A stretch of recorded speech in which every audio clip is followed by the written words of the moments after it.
Free fatty acids, meaning free fat circulating in the bloodstream, not packaged into triglycerides, results in inflammation, toxic fat breakdown products, and oxidative stress, which can gum up the insulin receptor pathway and lead to insulin resistance in our muscles.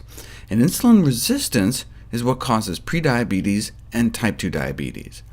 As the level of fat in the blood rises, the body's ability to clear sugar from our blood drops.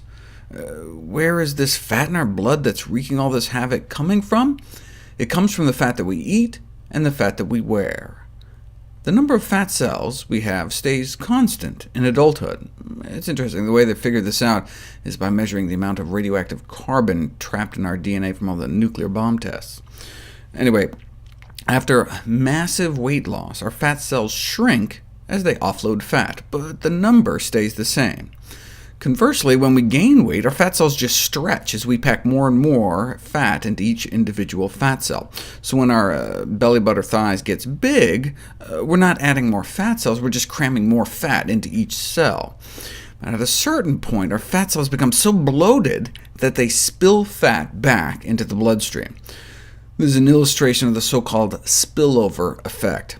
Not only does an obese person have more fat on their bodies, but they're constantly spilling that fat into their bloodstream.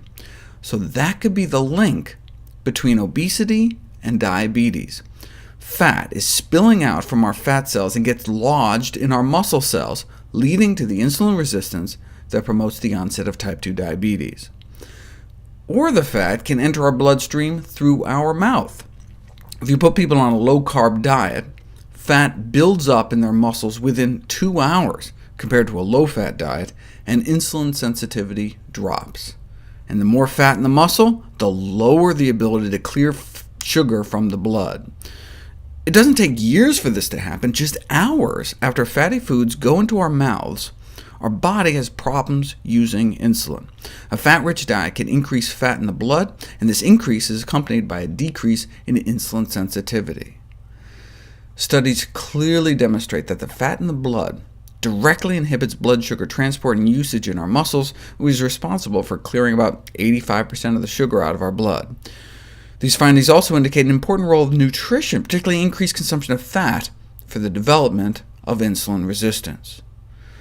Normally, we only have about 10 to 50 micromoles of free fat floating around in our bloodstream at any one time. But those who are obese are constantly spilling fat out into their bloodstream, but we can reach those same levels in our blood eating a high-fat diet.